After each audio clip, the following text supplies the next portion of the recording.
Good morning. Wonderful. So, this is IBM Presents' third edition of CIO Conclave and Awards 2022, co-presented by Red Hat, and I'm your host, Mayuri Malankar. With a great pleasure, I extend a warm welcome to each one of you present here. Can we begin this event with a huge round of applause, everyone? Come on. Well, this third edition of CIO Conclave and Awards has brought together top remarkable CIOs under one roof. And, they will be discussing about the best strategies to adopt for, staying relevant in the age of disruption. It will also be, it will also explore on how to drive business values through digital transformation and innovation.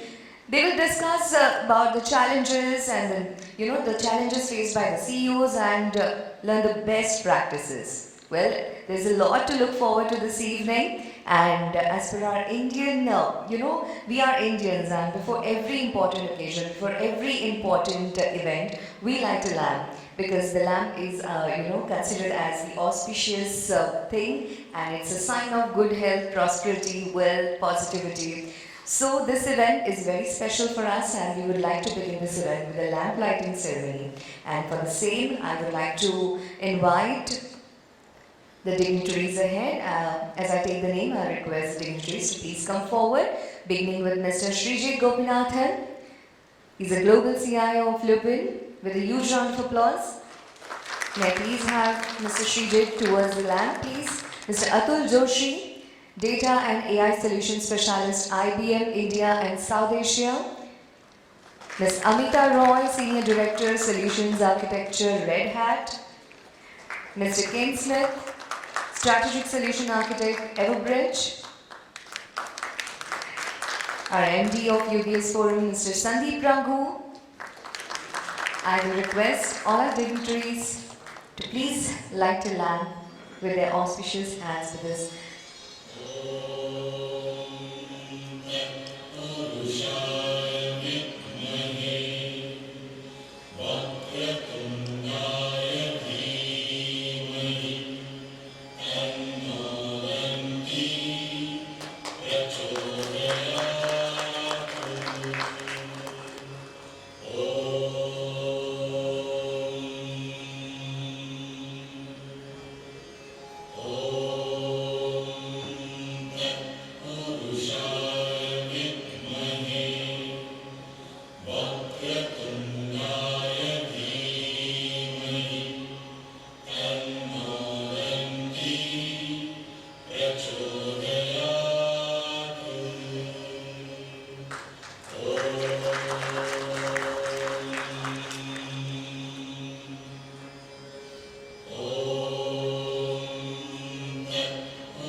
Can we take a group picture?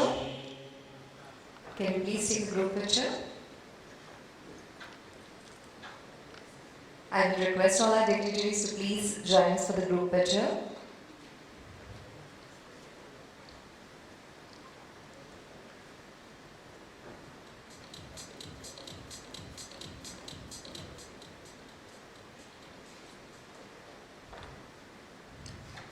Thank you so much, everyone. So before we begin, I would like to thank our presenting partners as well. Our presenting partner, IBM, our co-presenter, Red Hat, Platinum partner, Barracuda and JFrog, Gold partner, Everbridge, Kissflow, our silver partner, Crayon, our exhibition partner, IDEUM, Aquila, and this event is conceptualized by UBS Forums. Well, with this, ladies and gentlemen, without much ado, I would like to call our first speaker for the opening remarks, Mr. Sreeji Gopinathan. He's a global CIO of Lupin. Mr. Sreeji Gopinathan is the Chief Information Officer at Lupin Limited, and he leads the end-to-end IT and digital portfolio of the company. This includes data analytics, including leveraging AI, ML, and DL and RPM for intelligent automation, applications across sales and marketing, manufacturing, quality, supply chain, research and development, finance, HR, infrastructure, operations, information security, and computer system validation. Sreeji brings to Lupin over 20 years of significant domain expertise and global experience. Prior to joining Lupin, he He was working with Reckitt Benckiser, and he has also been associated with companies like Philips, Procter& Gamble, ISO, and Asia Brown Boveri. With a huge round of applause, ladies and gentlemen, please welcome Mr. Sreeji Gopinathan on the stage. Can you hear me? Is it good? Yeah. Good morning, everyone. Good morning. Thank you very much for having me here. Swapnali kind of convinced that I have to be here. I usually have very busy Fridays, so I tried to wiggle out, but she didn't let me wiggle out. Thank you for having me here. So the topic that I've been asked to talk a little bit about is the changing face of modern CIO. I think at any point in the history of our lives, if you really look at it, at that point in time, we were all modern. So this is now a new phase of modern CIO that we are trying to deal with.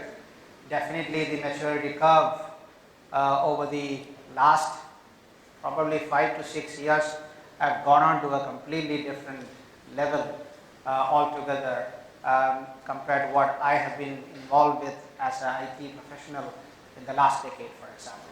So let's take a look at it in terms of what the role of the CIO is in a disruptive world.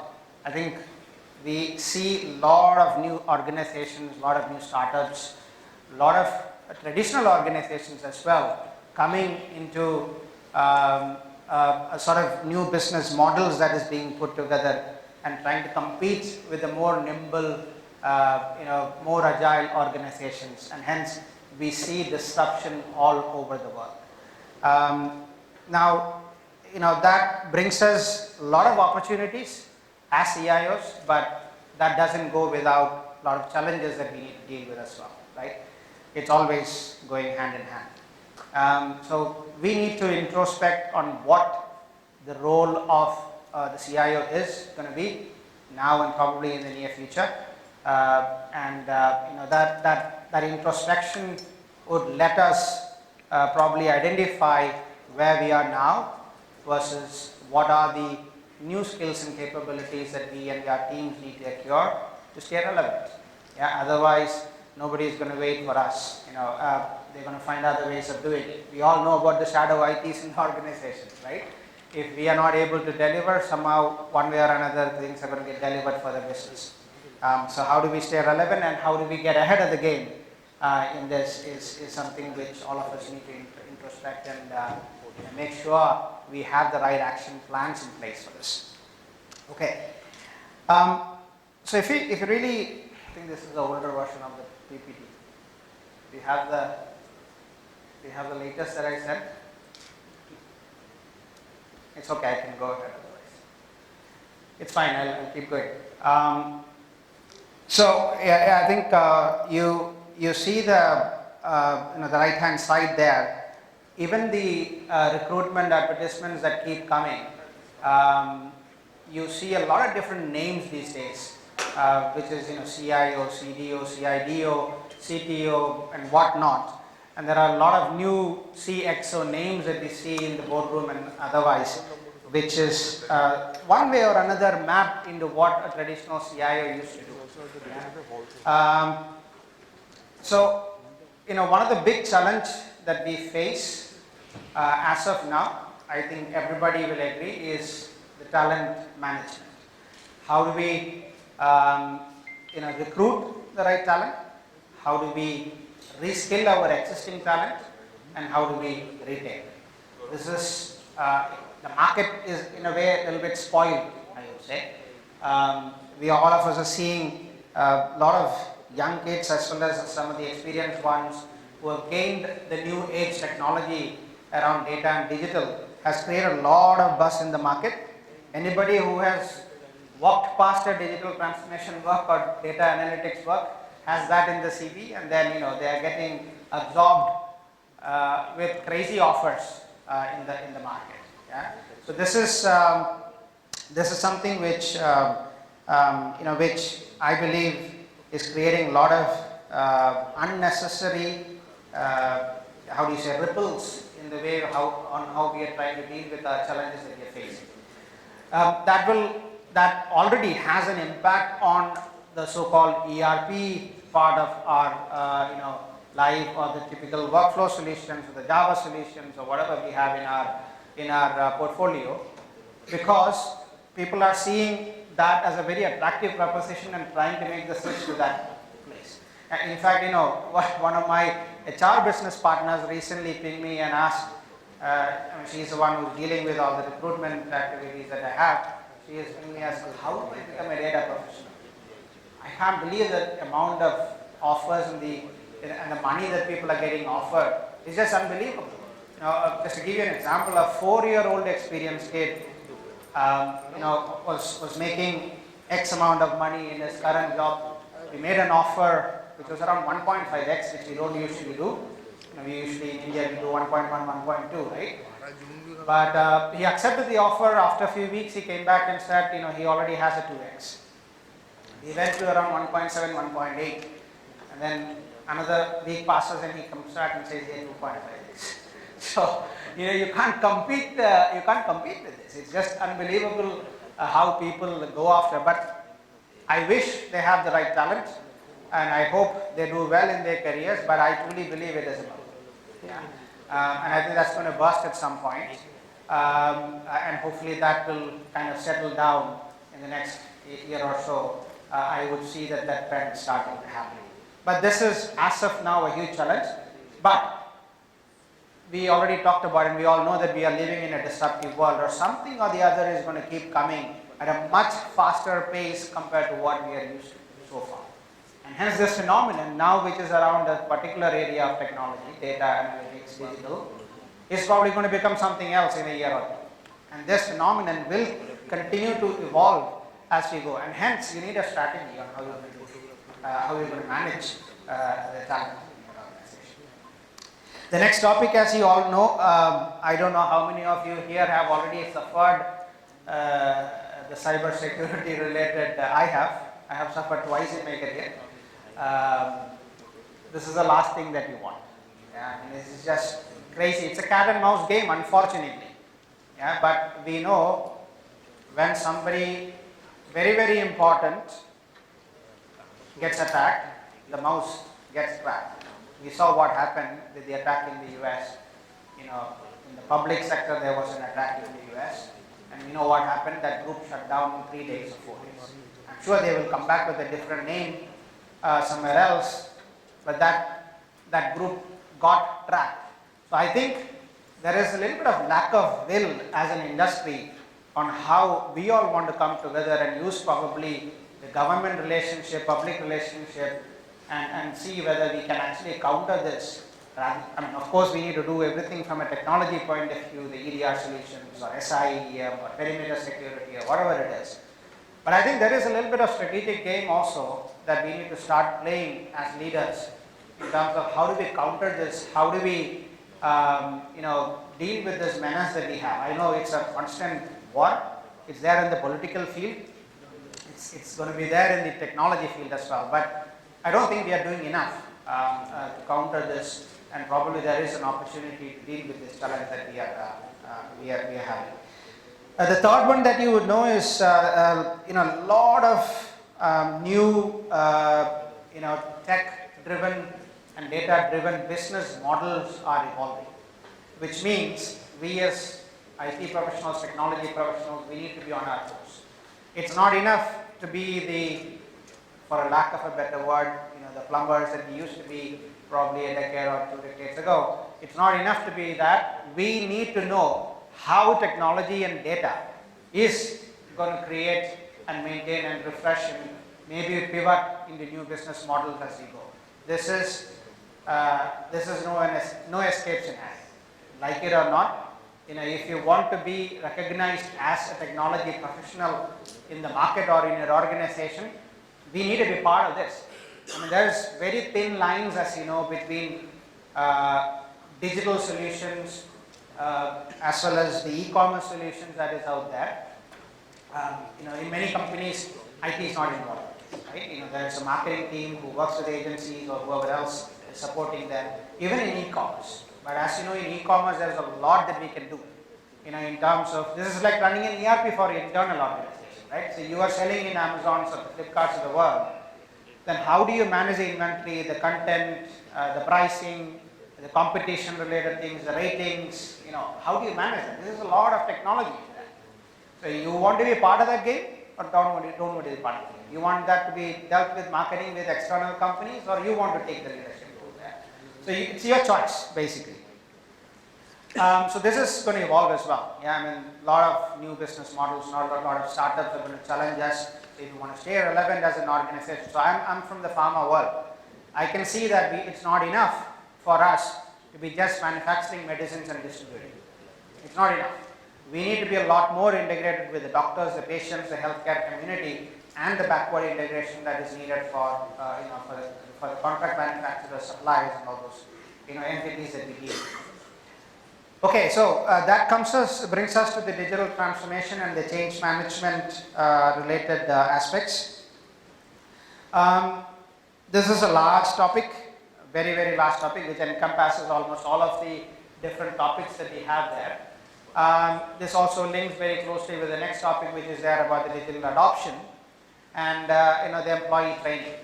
Now, digital transformation either is IT initiative in some of the organization, or IT has nothing to do with that in certain other organizations. It's very little that I see somewhere in the middle these days. People are trying to get that.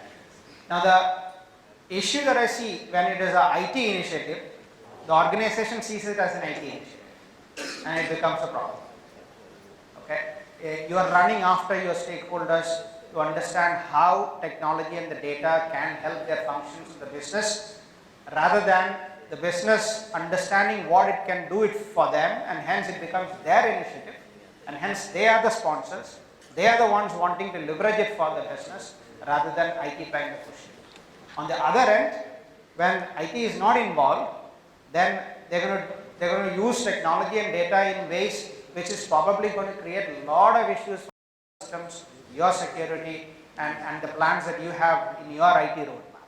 So we need to be in the middle actually. The ideal situation here is to be in the middle, where the business owns the digital transformation and the adoption and the ROI.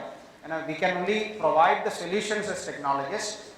We can associate with them and help them understand, okay, how this is going to influence your business. But then the ownership of that has to lie with the business. The realization of the business benefits has to lie with them, and we as professionals need to hold them accountable. Okay, so what that basically means is that while it is very, very important for us to keep the lights on, the lights has to be on, or if you are in the boardroom talking about the cool stuff, they will tell you to fix the laptop screen. Okay. So the lights have to be on, and that has to be done in a very, very professional manner. So you need absolutely killer skills in your organization to make sure that so-called plumbing is perfect and nobody is creating any noise about it. No noise is good as far as keeping the lights on is concerned. But then how do you get into the innovation space? So that is where we've been talking so far, where it is so important for us to create that visibility of what technology can do for the business. The last couple of points is a continuous challenge, as we all know. Business many a times wants the world.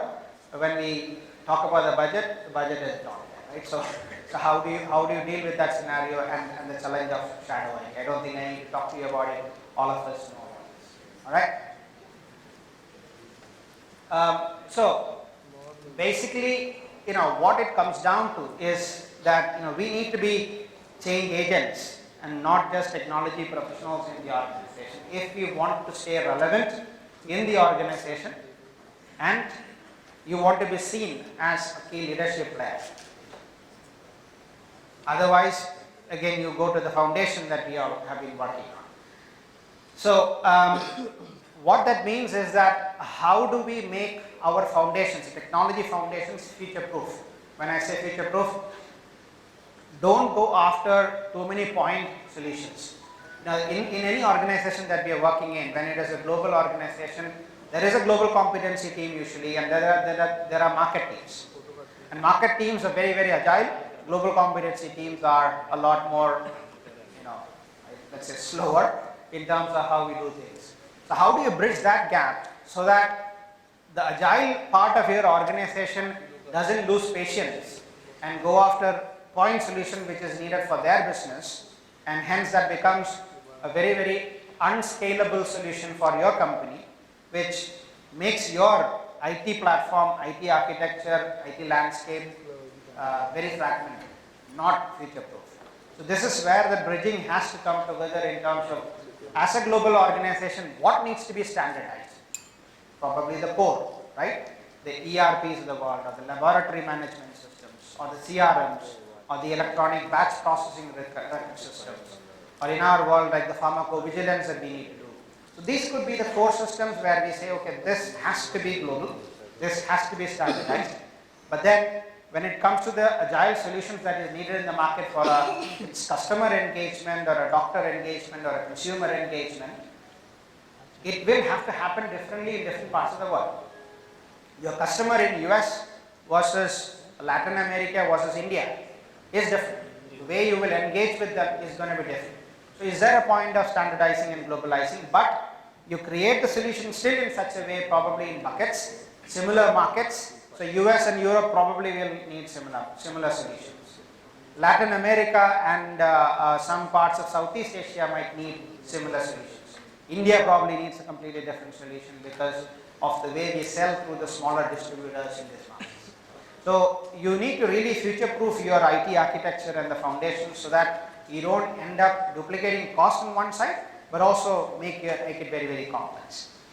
And then the delivery part of it. We are all so used to the waterfall ways of delivering solutions, but in this day and age, sometimes even SAP projects are looking at agile, which is probably something that we will all raise our eyebrows and say, how can you do that? But there are organizations who are looking at even agile delivery for SAP. So then forget about other cool stuff that you might end up doing in the front office, whether it is a engagement platform, content package, CRM solution, whatever it is, it has to be agile. It has to deliver solutions in an incremental manner and relevant manner, rather than asking your customer to wait for 9 months or 12 months.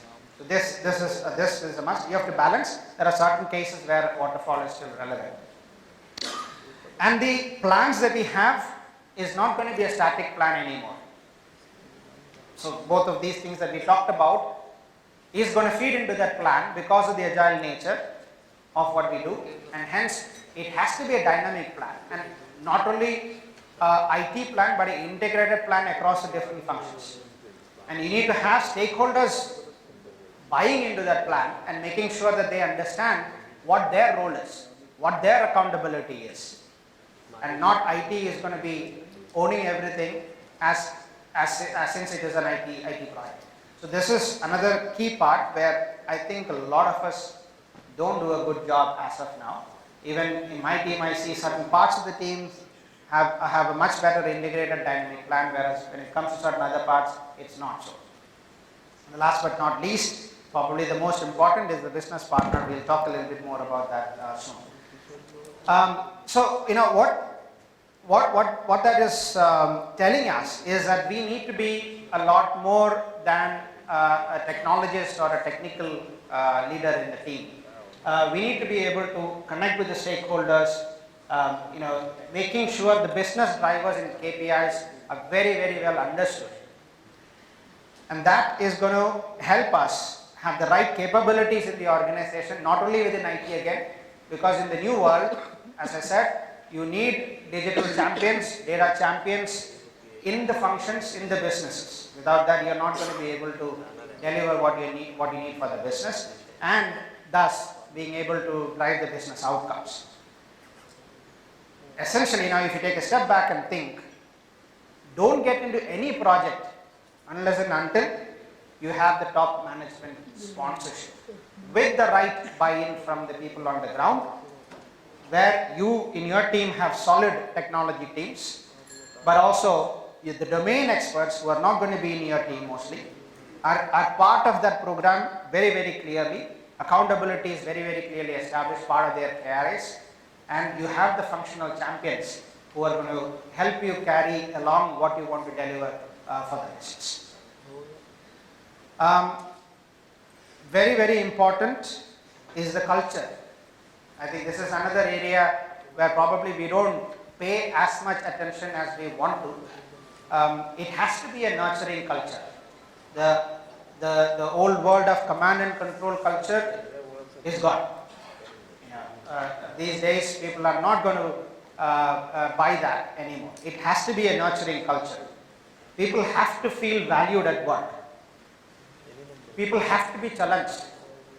There are people who might like to continue doing whatever they are doing forever, fine, that's okay. Yeah, but if you want people who are going to be innovators to continue in your organization, people who are going to help you deal with the disruption that we've been talking about, then their brains needs to be challenged. That is what is going to keep them inspired to continue to work with your organization. Last but not least, of course, money. Right? We talked about that already. But this all comes together and kind of creates a nurturing culture that we need. This goes without saying, right? So skills and capabilities. I don't think I need to talk to you about the central bit there. This is a must-have for all of us. But are we there? Are we able to take a look at the big picture of what the organization is trying to do? Do we understand the strategy of the organization and how technology and data can help them, bake in the benefits that technology and data can bring into the business plans? Are there conversations happening between CIO and CEOs and the business heads on a regular basis so that you are able to also contribute into that strategic thinking? Very, very important. And I think this is the key component of a future CIO. If you, again, I think we have been talking about it for also a long time, we have to earn that seat. It doesn't happen automatically. If you remain the foundation there, then you remain there. But how do you become a player in that strategic game and the big picture game? That is up to you. Yeah. How do you support that? I would say higher learning, meaning people, yes, they come, but we already talked about a continuous disruption happening in our market in terms of technology. Every other month you hear about something. By the way, I saw JFrog there. I don't know JFrog. I'd like to talk to them and understand what they do. Yeah, so that's a new name that I'm seeing. So even in this event. What we need is people who are capable of keeping up with that dynamics that is happening in the market. Learn, use the company to learn, but also push themselves to learn themselves. I think that's a bell for me. So, there are a lot of other traits that you can see there, which is very important. At the end, I think all of that is contributing to how we can drive innovation. Very important there, two things. We are dealing with a very, very complex animal. Now, how do you create clarity in that complex scenario? By simplifying and helping the business partners to see in a very simple manner how each of the technology solutions or the data solution can help them.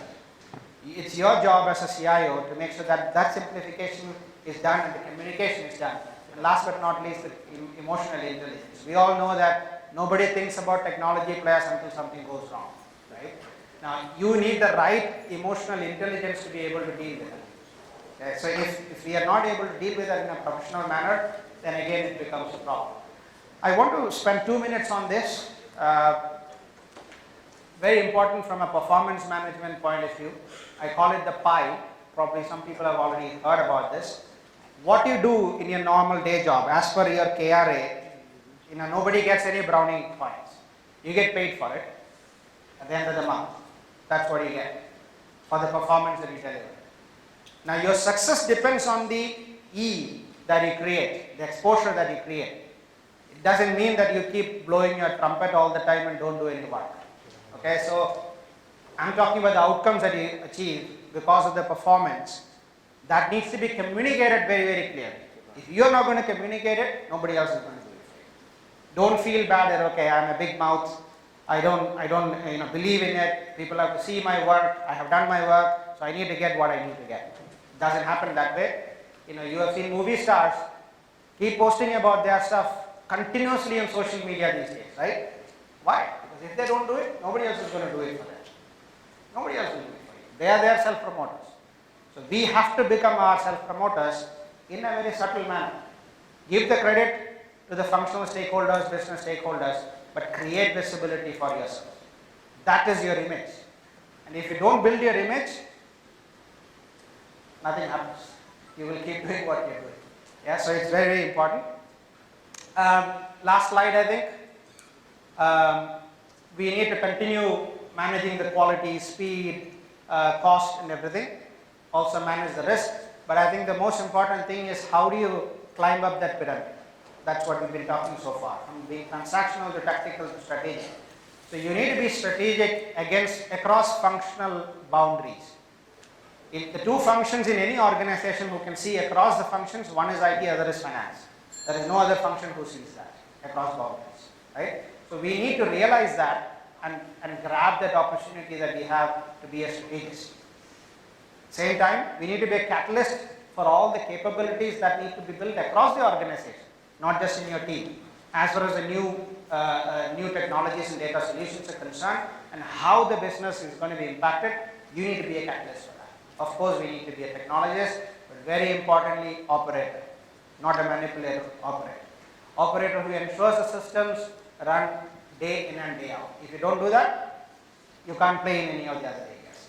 So essentially what I'm trying to say is to play this multiple hats that you have, you need to be a business leader, overseeing IT, in addition to being in charge of running it.